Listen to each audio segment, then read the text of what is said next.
RPL. RPL. Au cœur de la Lorraine. 89.2. 89.2. 89.2. Comme promis, nous allons parler poésie. Nous sommes en compagnie d'Adèle Bounif. Bonjour. Bonjour à tous. Comment allez-vous en ce mercredi frais? Ça va, ça va. Donc nous allons parler poésie ce matin. Alors à ce qu'on dit, la vie serait un long fleuve tranquille, mais pas pour tout le monde. C'est avec cette phrase que commence votre livre. Une belle phrase qui pourtant ne reflète pas, ou moins la vôtre, puisque 9 mois après la naissance de votre petite fille Manel, votre vie va complètement changer. Manel a bientôt 6 ans déjà. Oui, elle a bientôt 6 ans, oui. En octobre, oui. En octobre, et elle souffre d'une maladie génétique rare et incurable. C'est le syndrome de Dravet. Qu'est-ce que c'est que ce syndrome de Dravet? Le syndrome de Dravet, c'est une maladie rare. Donc on compte une naissance sur 30 000, soit environ 350 cas en France. Cette maladie apparaît lors de la première année de vie de l'enfant. Donc c'est un nourrisson qui était jusque-là en bonne santé. Ce syndrome, il est associé à une mutation d'un gène dans 80% des cas. Et pour 20% des patients, on ne connaît pas encore le gène responsable. Alors on peut dire... En fait, il apparaît généralement en première année de l'enfant par des crises convulsives prolongées, qu'on appelle l'état de mal, qui sont souvent déclenchées par la fièvre, une maladie ou un changement de température. Oui, ça peut être dû à n'importe quel changement en fait. C'est ça, tout à fait. Il y a aussi bien des crises, c'est-à-dire des crises d'état fébrile, aussi bien, et des crises non état fébrile. Alors, les enfants et les parents, les enfants atteints de cette maladie qu'on peut dire invisible, souffrent souvent de préjugés. Vous en avez subi? Vous avez subi des rejets? Oui, ça nous est déjà arrivé. Par exemple, pour une inscription dans une crèche, il y a très longtemps de ça, au tout début, on en avait parlé, que notre fille était épileptique, mais donc on nous a mis un peu sur liste d'attente, du coup, et en voyant que la liste d'attente passait des années, on a bien compris qu'en fait, c'était clairement une mise de côté par rapport à un handicap, et on a appris par la famille que voilà, il y avait une personne qui s'était inscrite après nous, qui était passée avant nous, donc du coup, ça nous a fait un peu mal, mais bon, voilà. C'est ce genre de refus qu'on peut avoir, où il y a aussi des genres de refus qu'on a, par exemple, dans les supermarchés, ou peu importe, où notre fille qui ne parle pas, donc elle touche les gens pour exprimer voilà qu'elle est là. Donc les gens au début ne comprennent pas, puisque c'est un handicap invisible, comme je dis dans le livre, et forcément, il faut sensibiliser, expliquer la raison du pourquoi ma fille touche les gens, voilà. C'est un peu compliqué parfois, mais en général, les gens sont assez compréhensifs et voilà, ça les émeut un peu quand même. Alors, votre fillette a donc 6 ans, c'est l'âge de raison, ou presque. Hein. Comment ressent-elle ces mauvaises opinions? C'est compliqué vu que ma fille n'a pas encore acquis le langage, donc elle dit à peine quelques mots, quelques syllabes, donc malheureusement, on ne peut pas vraiment comprendre ce qu'elle ressent. C'est une grande frustration pour nous parents de ne pas savoir ce qu'un enfant pense. Donc, mais en général, c'est une fille très souriante et très joyeuse. Donc, j'espère que ça ne l'atteint pas. Enfin, en tout cas, ça n'a pas l'air. Mais je ne pourrais pas vous répondre parce que malheureusement, je ne sais pas exactement qu'est-ce qu'elle ressent, puisque c'est compliqué. Elle a quand même, pour ses 6 ans, là, elle doit avoir 2 ans et demi d'âge mental. Donc, je dirais qu'elle n'a pas encore vraiment conscience d'elle-même. D'accord. Alors, le syndrome de Dravet est une catégorie, vous en avez parlé tout à l'heure, de l'épilepsie.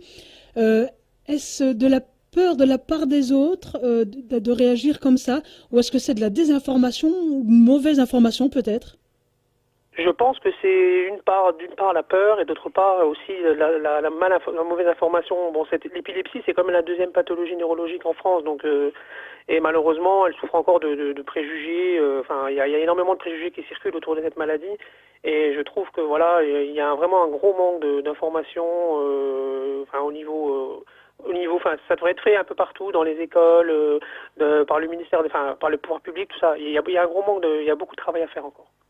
Est-ce que c'est pour cette raison donc que vous avez décidé d'écrire ces 31 poèmes? Oui, c'est l'une des raisons pour laquelle j'ai décidé de l'écrire, parce que on a besoin de se faire entendre, donc forcément, si on veut être visible, il faut un support. Donc moi, c'est pour moi une forme de message, voilà, qui est un peu imagé, qui est adressé au pouvoir public, aux médias, voilà, à tout le monde, et j'espère qu'il sera entendu.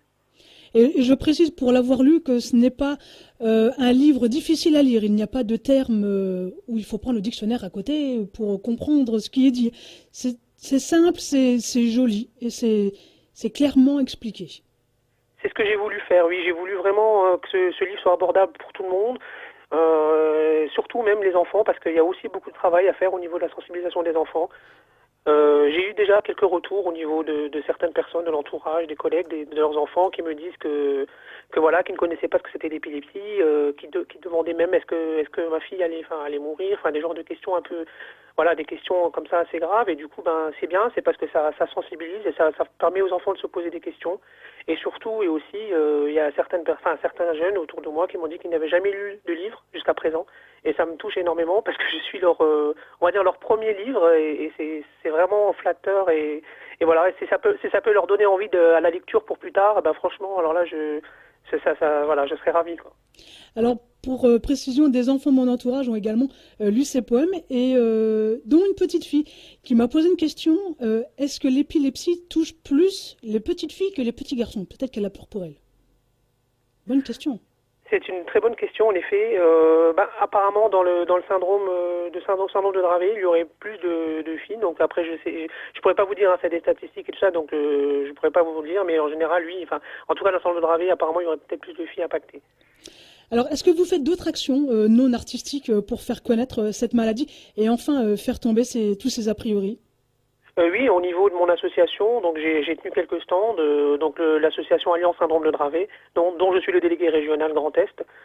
Donc au niveau des journées de l'épilepsie, c'était le fin février dernier, donc j'ai tenu 2 stands, donc dans 2 hôpitaux différents, l'un à Mercy, l'autre au CHU de Nancy.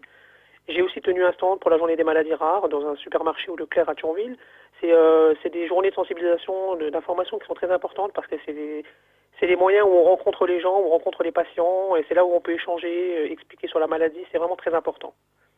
Alors, dans votre recueil, vous posez beaucoup de questions, comme en tant que parent, comment peut-on accepter cela? Comment continuer à vivre avec ce poids? Pensez-vous un jour avoir des réponses? Ça, c'est un peu compliqué. C'est des questions qu'on se pose au jour le jour, voire même la nuit. Enfin voilà, c'est des questions existentielles. Des réponses, j'en ai encore pas. Mais en tout cas, on y travaille beaucoup. Enfin, on essaie de penser à l'avenir. On essaie de voir comment on pourrait créer des structures adaptées pour les futurs enfants. Parce que là, pour l'instant, notre fille, elle est à nos côtés. On s'occupe d'elle, mais pour l'avenir, il faudra envisager forcément un institut médicalisé. Enfin, il faudra envisager des structures plus adaptées. Et malheureusement, en France, ça manque cruellement. Donc, c'est du travail qu'il faut déjà commencer dès maintenant.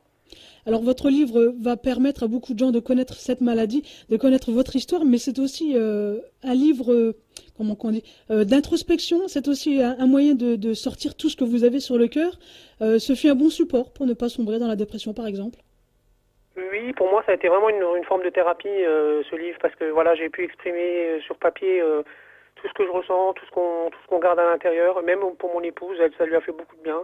Le fait d'être compris, le fait d'être entendu, et puis cet élan de générosité qu'il y a eu sur Facebook, parce que voilà, suite à l'article qui a été fait dans le Républicain Lorrain, il y a eu quasi 15 000 vues en 24 heures, c'était quasi du jamais vu. Donc même pour la journaliste du Républicain Lorrain qui me l'avait précisé, c'était vraiment quelque chose d'énorme. Du coup, je me sens vraiment soutenue, écoutée, et enfin voilà, il y a une forme de reconnaissance un peu de la maladie de ma fille, parce que bon, c'est vrai que l'épilepsie, de nos jours, on dit mais bon, l'épilepsie c'est pas grave, on peut encore en vivre, mais je dis oui, mais pas que, ça dépend. Il y a plusieurs épilepsies, il n'y a pas qu'une épilepsie. Et je parle là essentiellement de l'épilepsie en général, mais je parle beaucoup de l'épilepsie, des épilepsies rares, comme celle de ma fille. Et il faut surtout oublier, je le répète souvent, il faut pas oublier que l'épilepsie tue et que c'est une maladie qui peut se terminer très très mal. Une question qui me vient, est-ce que votre femme vous a aidé pour écrire tous ces poèmes? Ma femme, non, elle ne m'a pas aidée, mais elle m'a soutenue moralement, psychologiquement. À vrai dire, elle n'était même pas au courant du projet. Elle n'était pas du tout au courant de ce projet, donc ça a été vraiment une belle surprise pour elle. Elle me soutient psychologiquement, moralement au quotidien, et surtout pour la petite, c'est elle qui ne travaille plus depuis quelques années. C'est elle qui est avec elle 24/24 aussi. Donc c'est un sacrifice quand même. Je veux parler aussi au nom de tous les aidants familiaux qui ne sont pas valorisés, c'est-à-dire que les personnes, les mamans ou les papas qui arrêtent de travailler du jour au lendemain et qui s'occupent 24/24 de leurs enfants, on n'en parle pas assez. Je pense que les pouvoirs publics devraient un peu plus il devrait y avoir un peu plus de reconnaissance vis-à-vis de ces aidants familiaux et surtout une valorisation de leur, je dirais pas de leur métier, mais c'est quand même un travail à 100%. Et ça, on n'en parle pas assez, je trouve. Non. Que fait Manel aujourd'hui? Comment va-t-elle? Eh bien, Manel, elle va à l'école avec une AVS à l'école. C'est la 3e année qu'elle est à l'école et par rapport à son retard, elle est encore, on va dire, en petite section, c'est-à-dire qu'elle n'a encore pas acquis les apprentissages de la petite section parce qu'elle a beaucoup de retard au niveau cognitif. Donc pour elle, on avance tout doucement, tout doucement mais sûrement. Doucement mais sûrement. Vous avez parlé d'école justement. Vous parlez dans le poème École pour tous des difficultés administratives comme les AVS, les MDPH, les inspections académiques et tout ce qui va avec. Cette situation n'a guère évolué en 20 ans, si ce n'est plus. Tous les parents d'enfants handicapés connaissent ces contraintes. Alors que faire pour que cela change? Avez-vous songé à faire, par exemple, le tour des écoles pour des conférences face aux instituteurs, aux professeurs ou aux enfants?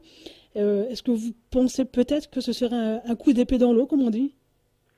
En effet, c'est vrai que le temps avance et malheureusement, il y a toujours pas vraiment de choses qui ont été vraiment faites. Enfin, depuis quelques années, il y a eu cette année quelques formations. Il y a des formations pour les AVS en ce moment, c'est une bonne chose. Mais au niveau des recrutements, c'est vrai qu'il y a un gros souci de lenteur, c'est-à-dire que nous, quand on envoie nos dossiers MDPH en février, malheureusement, enfin, on n'a pas la VS. Enfin, en tout cas, pour ma fille, j'ai jamais eu la VS à la rentrée en septembre, donc ma fille n'a jamais fait sa rentrée en septembre. Elle l'a toujours fait vers le mois de novembre, voire quasi des fois même décembre. Donc, c'est-à-dire que voilà, il faudrait quand même valoriser ce métier d'AVS, qui est un métier très difficile, qui malheureusement n'est pas cher payé pour ce qu'elles font et voilà, il faudrait vraiment réorganiser aussi tout ce recrutement, c'est-à-dire que pourquoi recruter en septembre alors que le dossier est envoyé en février, je comprends pas, je trouve ça aberrant. Et pour moi, c'est une double peine pour ma fille et puis pour tous les enfants en situation de handicap parce que pourquoi est-ce qu'ils n'iraient pas à l'école? C'est un droit fondamental et je trouve qu'aujourd'hui il devrait avoir accès à l'école comme tout le monde. Et puis surtout et enfin, il faudrait vraiment mettre beaucoup plus de moyens aux écoles et à l'éducation nationale, je trouve, parce que les directrices d'école, les instituts se trouvent vraiment démunis face à ce problème. Ils se retrouvent avec des enfants handicapés. Parfois, ils ne savent pas comment agir avec eux. Donc, il faudrait vraiment qu'ils aient plus de moyens et plus de formation. Oui, voilà, ils ne sont pas tous formés pour s'occuper. En même temps, ils ne peuvent pas s'occuper de tous les enfants. C'est bien dommage que les AVS ne soient pas plus nombreuses. C'est ça. Il faudrait vraiment, c'est ça. Il faudrait que les pouvoirs publics se mettent à la table et qu'ils en discutent et qu'on décide d'un plan national pour réorganiser tout ça, quoi. Alors de notre côté, comment peut-on faire pour vous aider? Eh bien, nous avons au niveau de notre association une aide. Ce serait une aide, un soutien déjà. Ce serait bien donc de pouvoir faire une adhésion à notre association. L'association c'est www.drave.fr. Et aussi au niveau de quand je parle de l'aide, c'est-à-dire que c'est une aide de tous les jours, surtout ne pas juger, ne pas donner ne pas de préjugés, ne pas critiquer. Enfin, avant de voir un enfant, essayer de voir un peu de la globalité, surtout ne pas juger l'enfant, ne pas le stigmatiser. Est-ce que vous avez d'autres projets après la parution du livre, comme des conférences ou des manifestations? Vous en avez déjà eu? D'autres sont prévus? Il y aura éventuellement donc une journée d'information donc pour la journée internationale du syndrome de Dravet qui a lieu le 23 juin. Donc c'est en cours, donc je n'ai pas encore de réponse, mais j'aurai un stand d'information, de sensibilisation. Je vais éventuellement aussi faire des journées de séances de dédicaces donc à la médiathèque de Famec. Donc je vous tiendrai au courant. Donc voilà. Et puis après il y a encore d'autres projets en cours, mais c'est encore en cours. Alors nous sommes aujourd'hui mercredi, c'est J-4 avant les élections. Selon vous, un nouveau président pourrait-il faire bouger les choses pour Manel et les autres enfants? Un nouveau président, oui, c'est vrai que on aimerait bien, malheureusement, en ce moment au niveau des élections présidentielles, je trouve que voilà, on n'a pas assez parlé du handicap, la cause du handicap n'a pas été abordée quasi pas du tout par certains futurs présidents. Donc du coup, je trouve ça un peu décevant. Personne ne veut nous voir ni nous entendre et je trouve que c'est quand même une cause nationale, c'est quand même un problème de santé publique qu'il faut aborder. Oui, il va falloir un peu les bouger. C'est ça. Il faudrait vraiment qu'ils nous prennent conscience qu'on existe et qu'il faudrait vraiment agir surtout parce que là il y a ça devient vraiment problématique. Il y a beaucoup d'enfants qui ne peuvent pas aller à l'école, ou beaucoup d'enfants qui sont placés dans des instituts alors qu'ils ne sont pas à leur place. Et il y a aussi des parents qui commencent vraiment à être en situation de crise. C'est pour ça que je tire la sonnette d'alarme. Et les parents qui n'y arrivent plus, je vois beaucoup sur les forums, sur Facebook, des parents qui sont à bout de nerfs, en état de fatigue physique, en état de fatigue psychologique. Et je tire vraiment la sonnette d'alarme, il faut vraiment agir parce que sinon, voilà, ça peut être très grave. Alors votre recueil s'appelle Celle qui m'a pris mon enfant, c'est aux éditions du Net, et les dons? Les dons seront essentiellement pour un fonds de solidarité pour ma fille en fait. C'est-à-dire que c'est pour financer des activités donc de sport, c'est-à-dire des activités de loisirs qui ne sont malheureusement pas remboursées par la MDPH ni par la CPAM. Donc ce serait vraiment, tous les fonds sont reversés pour un fonds de solidarité pour Manel pour pouvoir lui financer ce genre d'activités. Parce qu'il faut savoir qu'aujourd'hui, il y a beaucoup d'activités de loisirs qui existent mais qui ne sont pas adaptées au handicap pour certains enfants. Et c'est vraiment la raison de ce livre en fait. D'ailleurs, où est-ce que l'on peut le retrouver, le livre? Donc ce livre, on peut le retrouver sur le site des éditions.net. Donc dans la rubrique poésie, voilà. Et il y a aussi sur Amazon et sur la Fnac. Donc pour l'instant. C'est déjà bien. Ça va pour l'instant. Une dernière question. Dans votre second poème, vous demandez de l'aide à la petite souris. Vous avez pensé à demander au lièvre de Pâques récemment?